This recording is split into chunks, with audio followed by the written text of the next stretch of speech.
Welcome to the Empowered Women Life Leaders podcast. I'm your host, Karen Bashford. This podcast is for every woman who has ever felt limited by her past, silenced by trauma, or held back by society's expectations. Each week, we will share powerful stories, expert insights, and practical tools to help you become the leader of your own life. This week, I'm going to be talking about giving up and having faith. Now, I chose this because after having a conversation with my coach a few days ago, I realized that something I'm reluctant to do is to actually give up or to at least step back. It's something I've always done in my life. I've refused to allow something to overwhelm me to the point where I stop and don't do anything. You probably all know about my nervous breakdown if you've been listening to this podcast. But one of the things I have learned from that nervous breakdown is that giving yourself time to acknowledge that you're feeling overwhelmed, that life isn't as easy as it can be or in flow as it could be, is vital. But that doesn't mean to say you have to stop. It just means that you have to have the faith in believing that giving up is not something you need to do. Stepping back is a good idea. However, and this is why I'm mentioning this, stepping back is not for me. I say that because during our conversation and when we initially spoke, I'd said to her, I need you to rein me in. That's what I thought. But it's not so much reining me in, it's more a case of making me question. And as you know, I love questions. What is really the reason why I have to do what I'm doing? Why I keep going so much? Why I refuse to pull back? It's not that I'm not pulling back. It's just that I'm recognizing now that I do something, then I stop for a short while, then I do it again, then I stop and I do it again. Now, when I say stop and do something and then come back to it, that can be as little as 5 minutes of listening to some music or looking at something on YouTube or something like that, because I recognize that when I'm in that state of feeling overwhelmed, it's a case of just taking my mind off of what I'm trying to do. And I am sort of stepping back, but not in the way that most people would describe stepping back, in the sense of you slow down or you do something entirely different and give yourself a break, then come back. That's not me. And for me, knowing that has made what I'm doing and how I'm approaching my business so much easier. So what is it that you do when you're feeling overwhelmed, when you're feeling the need to pause, whether it's for an hour or two or just a few minutes, it does not matter. What do you choose to do? Recognizing what you need for you to manage your energy, to manage your time, and to manage how you are feeling emotionally is vital. We all go through those moments that everything feels like just pure struggle. I know that sitting at a laptop and working constantly is not something I'm very good at. I do it in spurts, exactly what I described earlier, stopping, doing something slightly different, even if it's only for 5 minutes, and then coming back. It seems to refresh my brain. It settles me in the sense that I'm not sitting thinking, this is boring, because it's not actually boring. It's the fact I'm sitting doing computer work that gets me. I'm not necessarily speaking to somebody. It's just that computer work, that marketing work, like for me, the journal work that I'm doing at the moment, that is all consuming. But if I allow it to totally consume every minute of my day, I'd be an absolute wreck by the end of the day, because it means that I would have been sitting just doing computer work. That does not work for me. I love speaking to people over the internet. I love Zoom calls. I love WhatsApp calls, anything like that.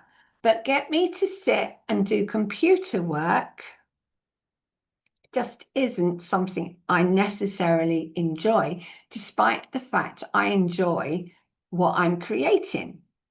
So there's finding that balance, that need to have the faith that whatever you choose to do is going to be a benefit, whether it's spending time doing the work or whether it's going and doing something different, relaxing perhaps, even going for a walk and then coming back. That allows you to reset what's going on in your mind, but also allowing your body to acknowledge, I'm not really enjoying this. Can we do something different? Because our bodies, literally, I can feel my body starting to twitch. I can feel my feet getting really restless. So just getting up and going and doing something different, perhaps going into the bedroom and sitting down chatting to my cat, where she spends an awful lot of time now sleeping on the bed. Just doing that will help. So we tend, and I'm very conscious of this, with working with clients and from my previous history, we tend to forget that we matter.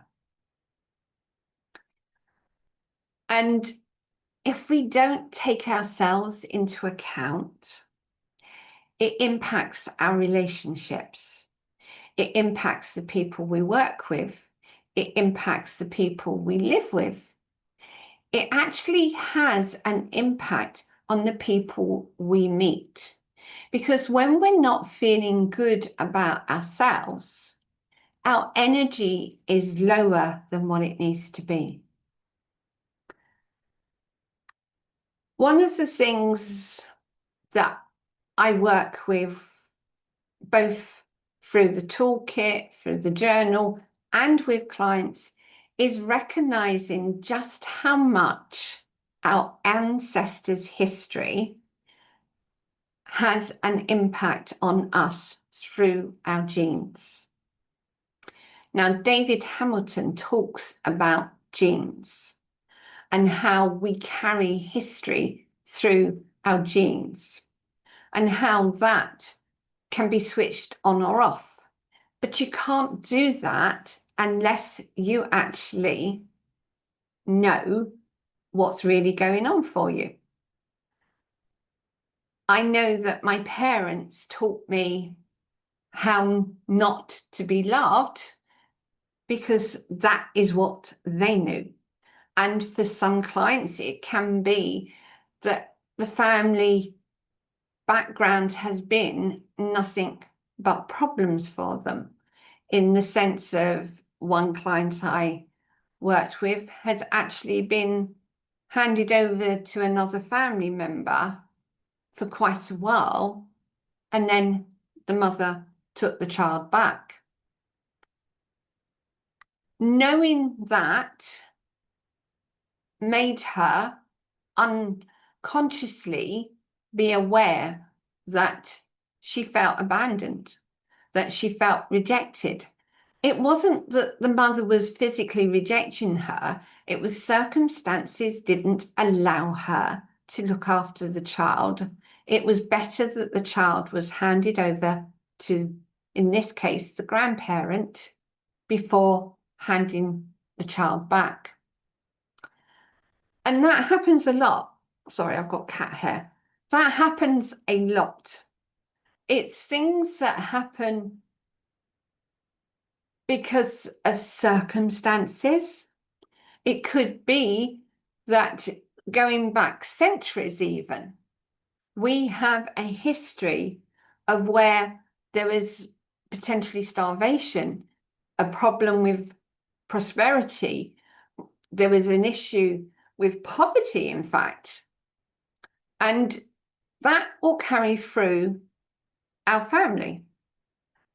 And if you consider we have this inbuilt knowledge of our past through family, how much does that affect you now and what your choices are now?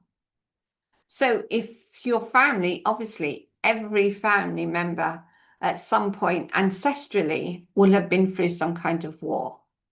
It's highly unlikely that at some point a family member has not been through some kind of war, whether it's a medieval battle, whether it's a world war, or whether it's a localized war.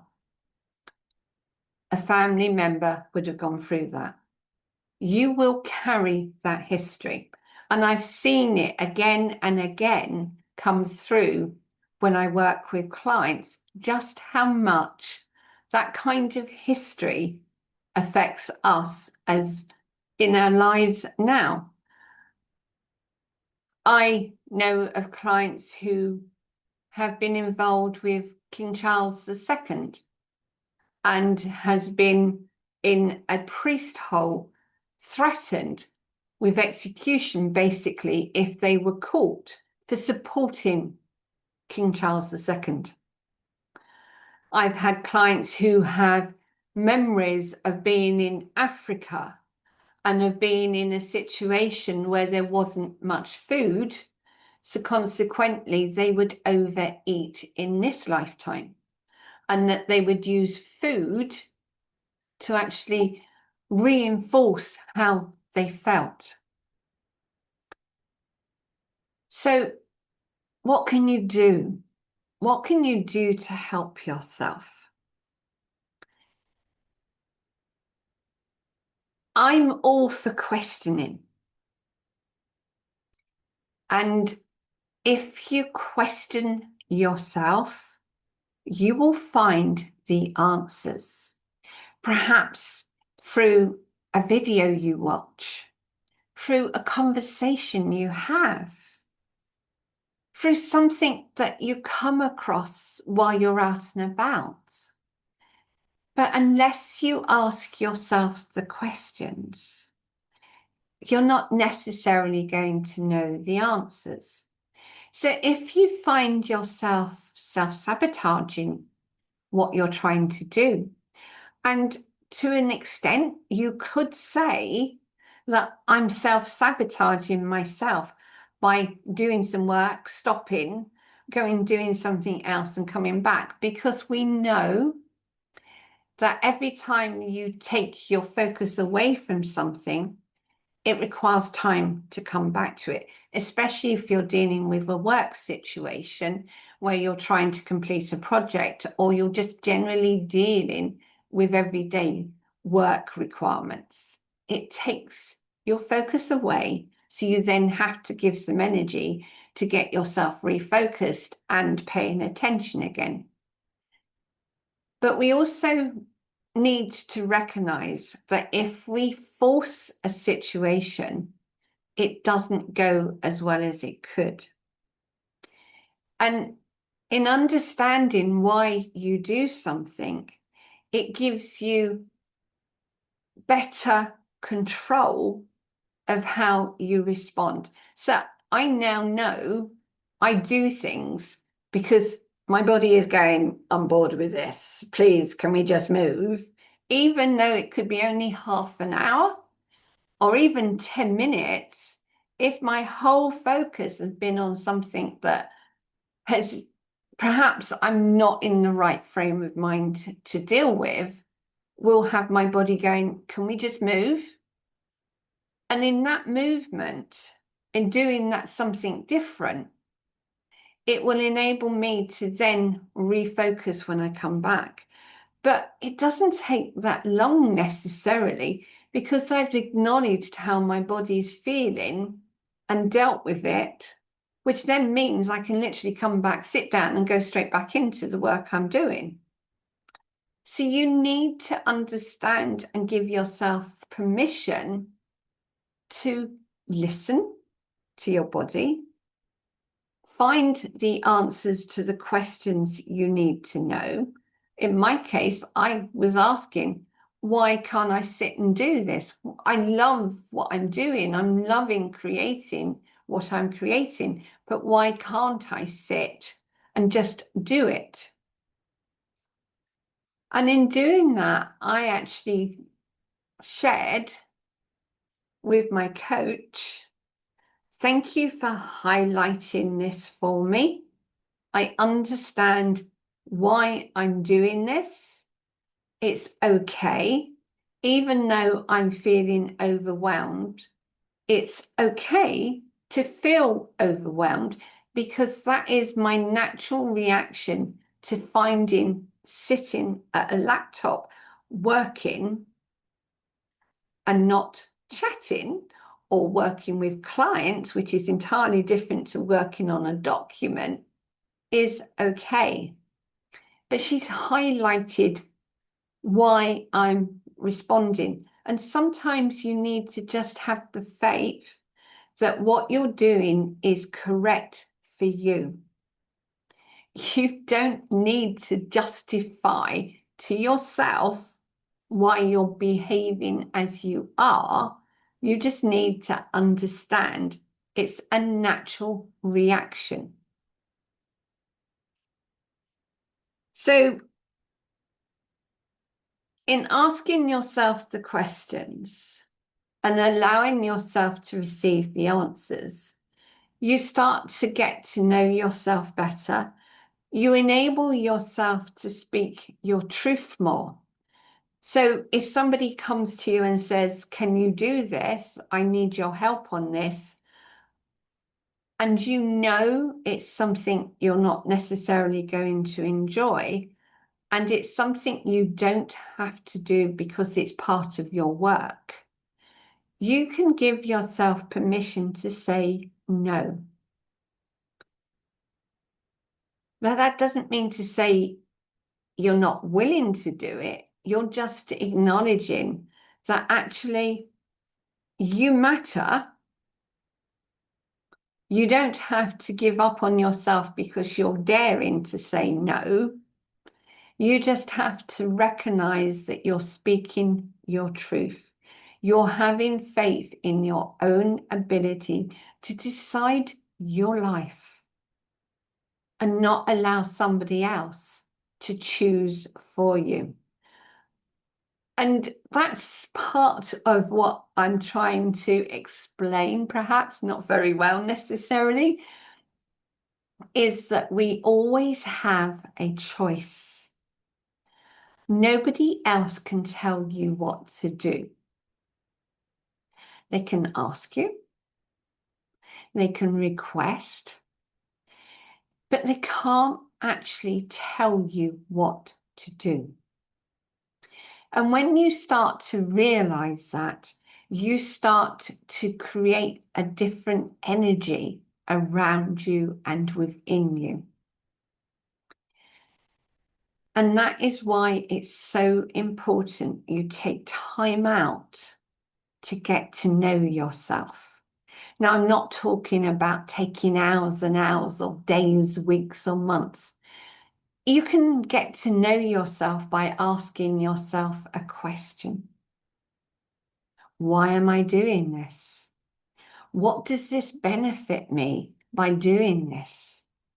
Why do I keep repeating this habit of perhaps smoking, of eating the wrong foods, or drinking, or finding the relationships that don't serve you, that cause you more pain than joy? They are all connected to something within you that needs to be addressed.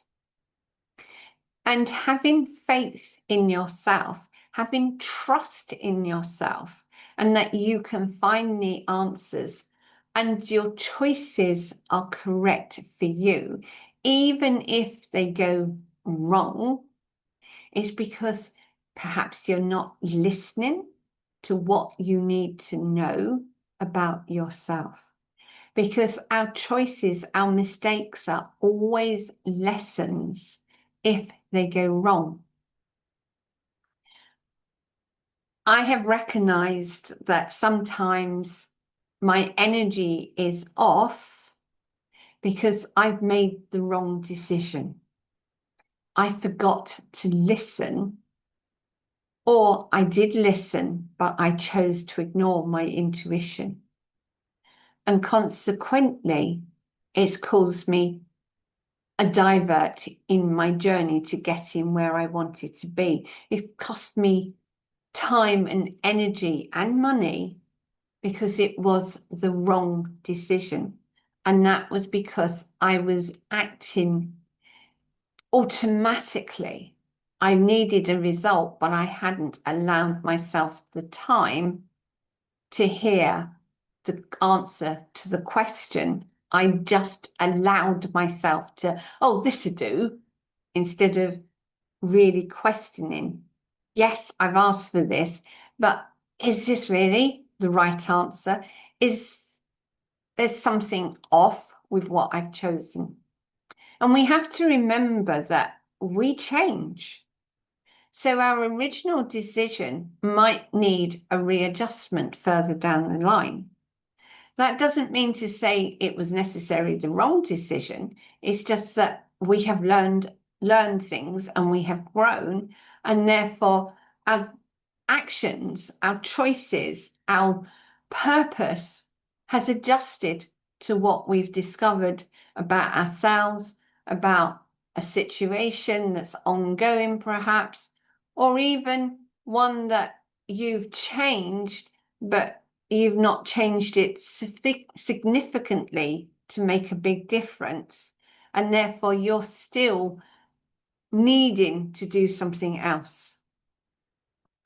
It's recognizing that when we have faith, when we have trust in ourselves and our own emotional responses physically, and we have the quietness of mind to listen to our intuition, we can recognize that what is right for us might be different to what we believe we could be doing. So if you're struggling with something, if you're financially challenged, or your relationships are going through a stage where things don't seem to be working very well, or you're angry about something, or you're frustrated, or you're just generally feeling under the weather, you need to start asking, what do I need to know? Brilliant question. Absolutely amazing. The answers you get when you ask those kinds of questions really makes a difference. But you don't need to answer them.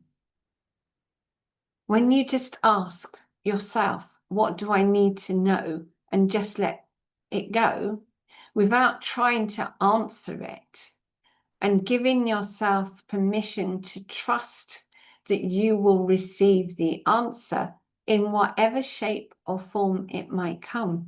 Sometimes I've actually put the request out, what do I need to know? And a client has shared something with me that made me go, that's the answer. We never know where the answers will come from. We just have to believe that we can get the answers. Now, believing is something that we do because we've been taught to believe what we've heard. But sometimes we have to question what we really believe. But we also have to acknowledge that what we choose to believe is perhaps right. And it's getting that balance. It's the understanding that there's a different feeling to believe in something that is right for you, and a different feeling to believe in something that you've always believed because it was something that came from childhood, or, as I say, from ancestral history that comes through our genes. You don't necessarily know without practice what that feeling is.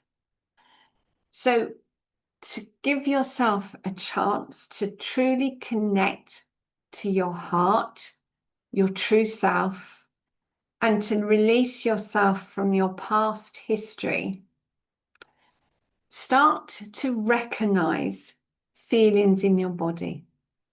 Where in your body does something feel tight when you say something? If I say something that's very, very true to me now, I sometimes feel myself getting very hot. And no, it's not a hot flush, I can assure you. I do know the difference between a hot flush and just a response as confirmation that what I've said or chosen to accept is true. But we have different ways of receiving. I was questioning how I should present this podcast today. And I had "Don't Give Up," but it felt as though something was off. I needed to give an explanation of what "Don't Give Up" really meant. And by sheer coincidence, I happened to look up at the tree that's directly opposite my flat. And in looking up, I suddenly saw in amongst the branches with the blue sky being reflected, faith. It was literally as if somebody had gone along and put a poster of the word faith in amongst the tree branches. So I could see its outline against the sky. And I looked away, looked again, looked away, and looked again. And it was still there. And as I say, you just have to have that trust in yourself to know that whatever you receive, if it feels right for you, it's right for you. And that's something that comes with practice.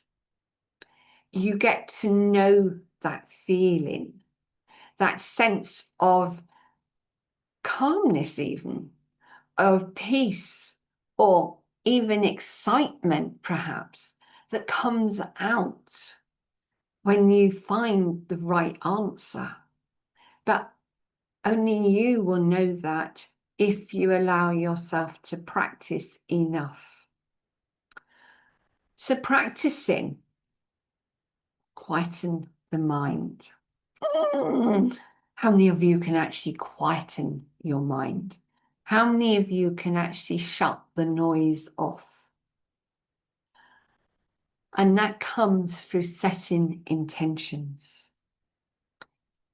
Choose every morning to quieten the noise. No matter how busy your mind is, you can choose to quieten the voices and quieten all the drama that's going on in your mind. That you can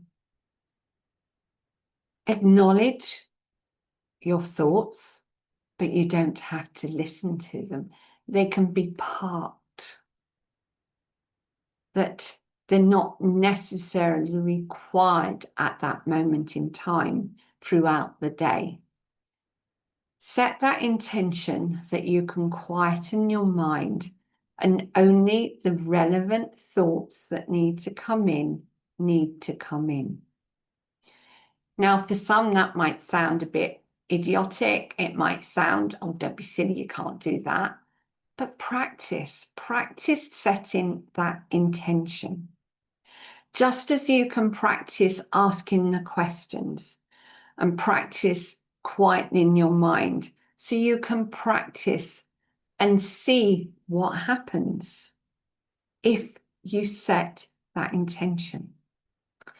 See what happens if you ask those questions. See what happens if you actually quieten the thoughts. Because if you give up on yourself and say you can't do something, are you truly listening to what is right for you, or repeating the behaviors, the thoughts, the beliefs, the experiences that have been passed down through generations? Something you don't necessarily know you are carrying until you question. And you can only question to get the answer if you allow yourself to have the desire to do so. On that note, I'm going to finish. I hope this has served you, and I wish you a beautiful week. Take care now. Bye for now.